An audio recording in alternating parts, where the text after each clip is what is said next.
Hello and welcome back to another episode of Critical Reactions with your host Bryan. We're going to wrap up today with a special selection, which is where one of you tell me exactly what it is I need to check out. Today's special selection comes at us from Alexander. Special selection submission for Cfern by Autechre from the album Confield 2001.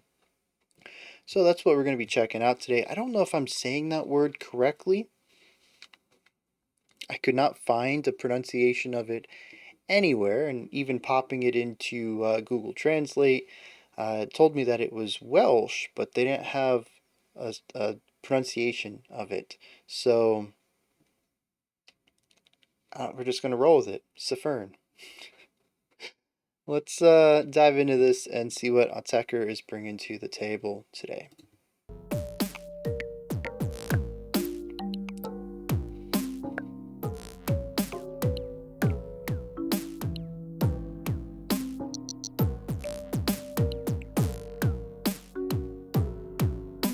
One of my favorite things about electronic music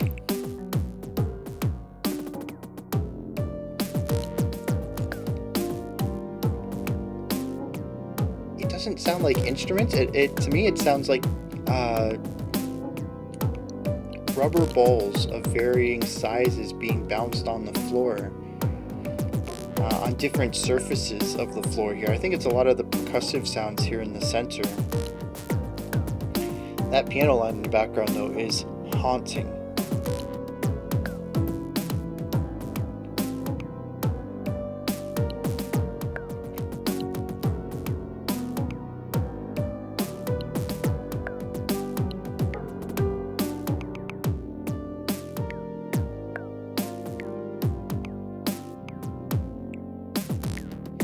Interesting accent pattern on that piano line as well.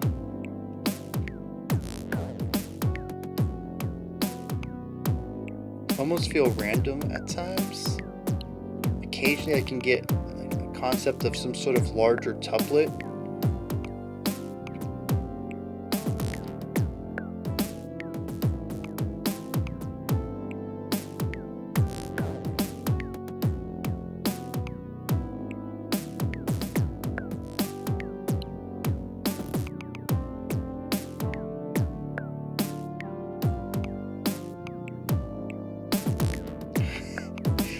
Really interesting how for a moment the polyrhythmic ideas going on and all the percussion instruments lined up to something that felt very four on the floor.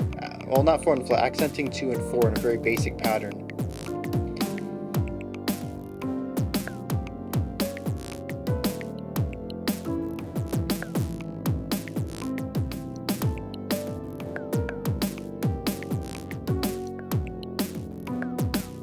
And the thing is too, like, if the percussion decides to step outside of this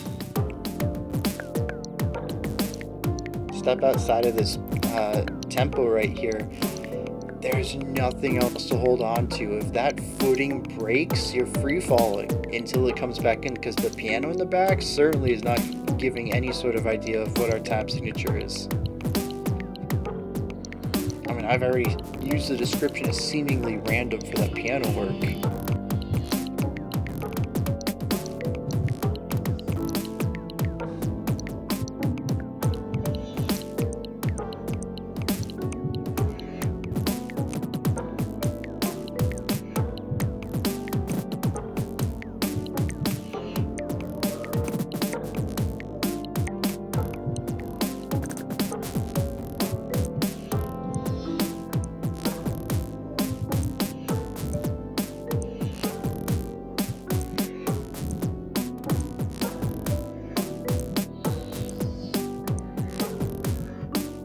Stuff over here.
lot of micro things going on in here. Sounds phasing in and out.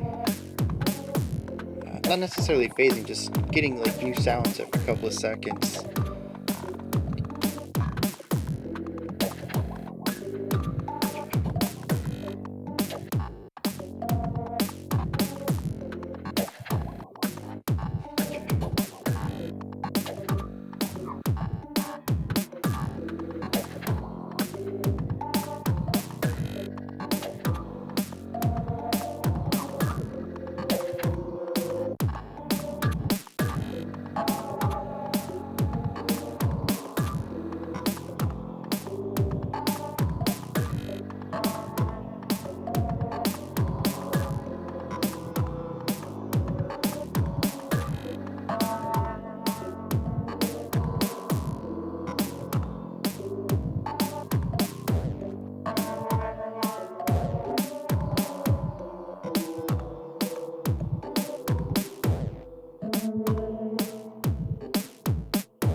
I love that sound.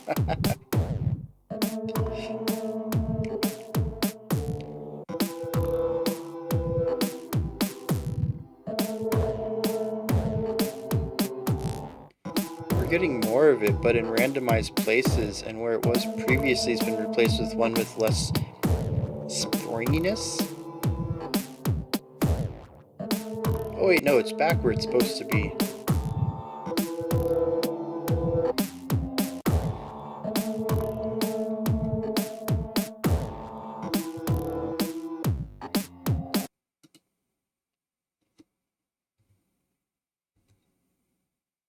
I guess that goes into the next track, which you probably saw the title get picked up over there.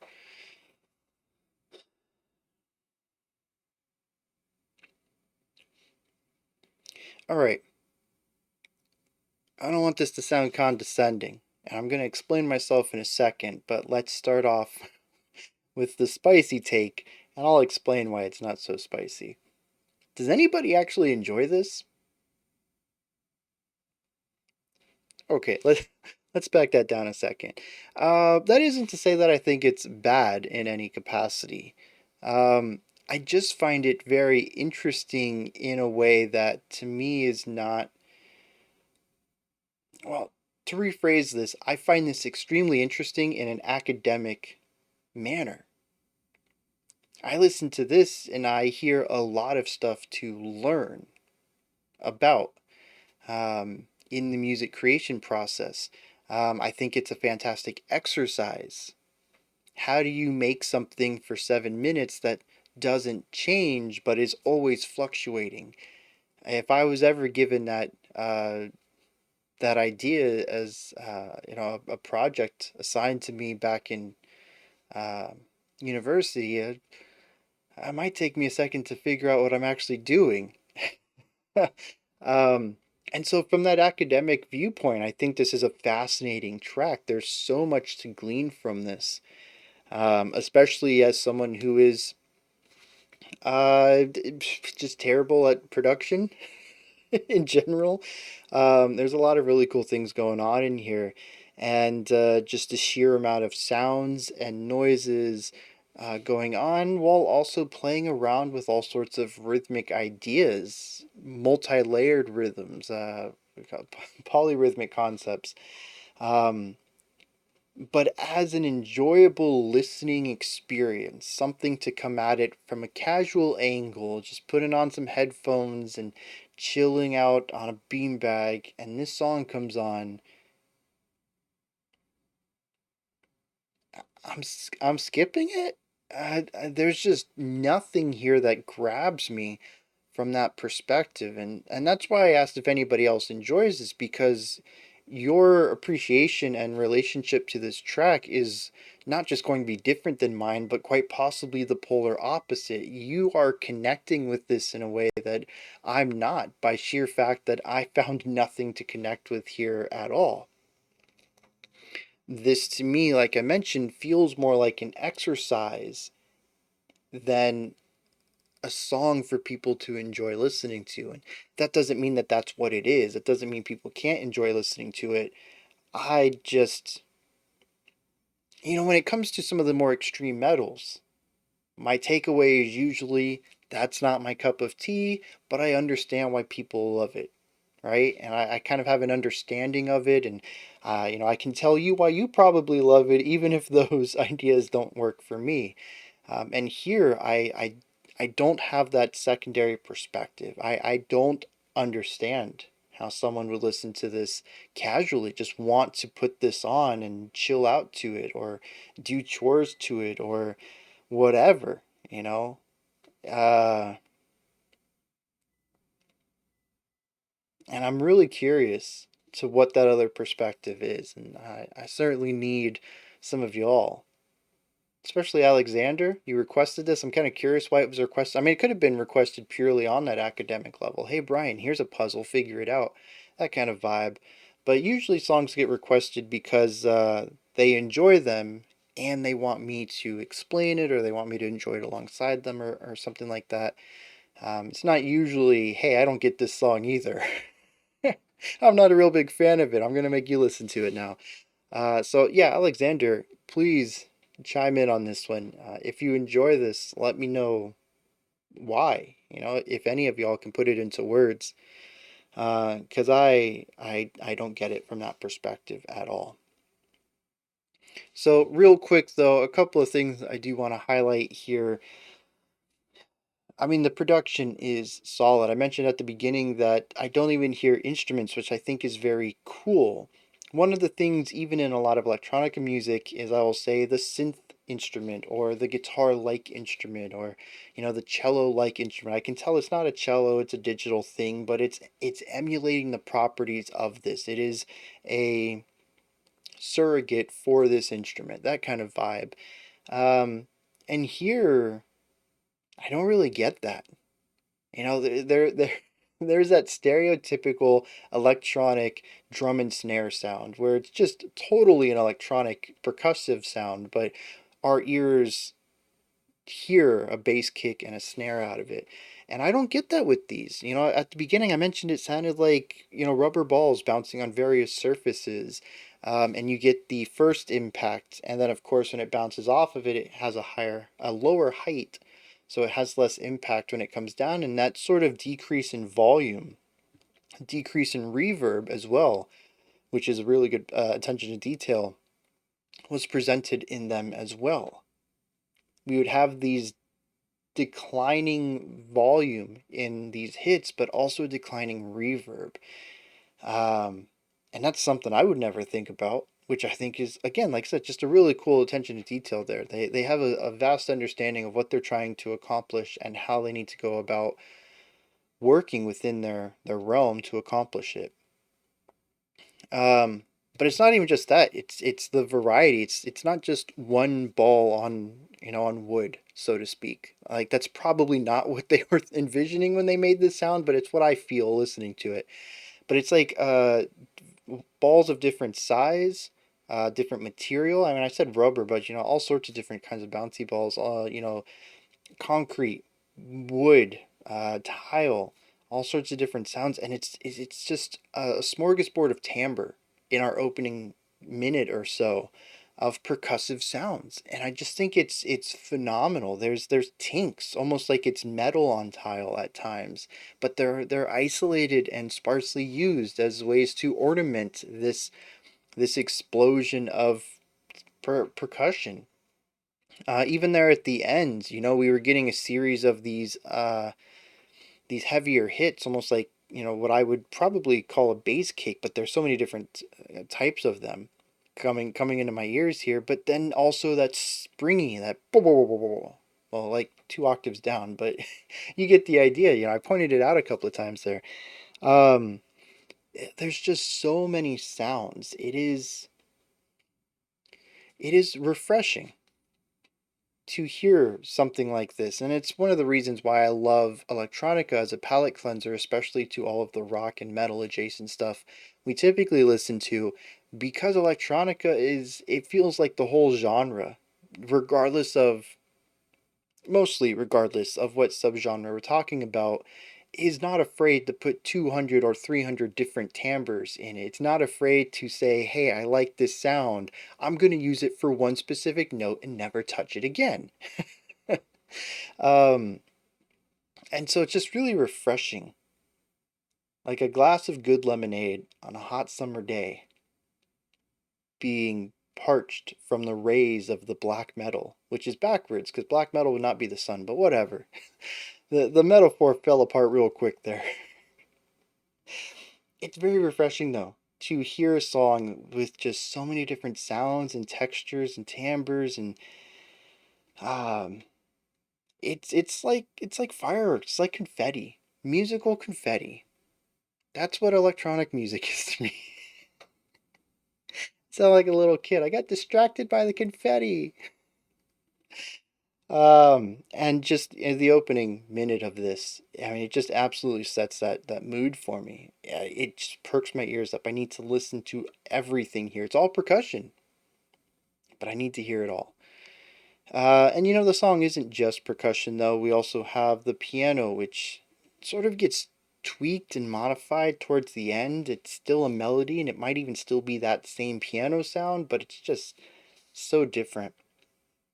But I mean, it sits in the background and just plays seemingly random rhythmic patterns. I really couldn't figure out a pattern to it all.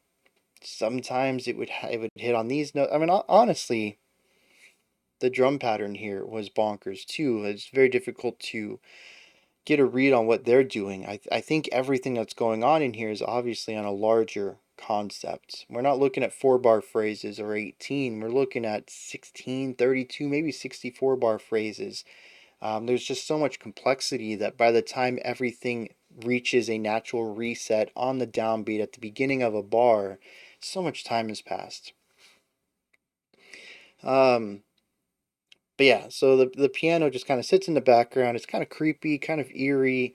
It's unsettling in both its tone and its lack of rigidity to pattern. It's difficult to ever, for me at least, pick up on when it was going to play and how it was going to play and what note it might be going to. Of course, it wasn't random, but it feels random.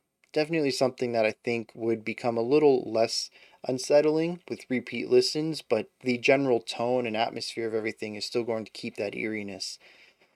Um, and that's the whole song right there.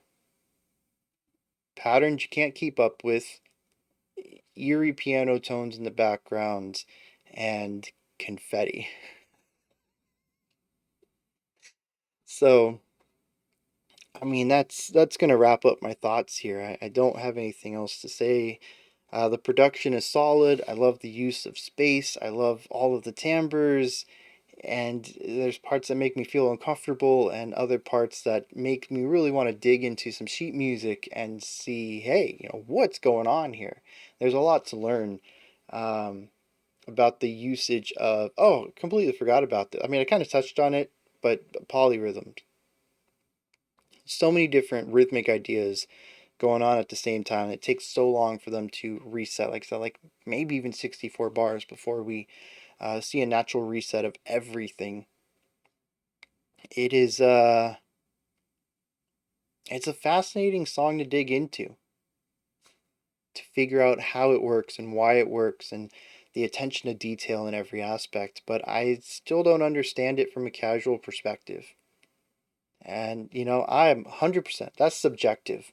I'm not saying that this song has no casual qualities to it at all. I just simply don't see them. And I'd love to hear from everyone else. So, speaking of that, let me know down in the comment section what you thought of this, your opinions, perspectives, if you enjoy this, and if you can express it, why? I think that's my biggest question here. Um, do things unlock on future listens? Might be another question. I'm pretty sure the answer is yes, but what gets unlocked might surprise me.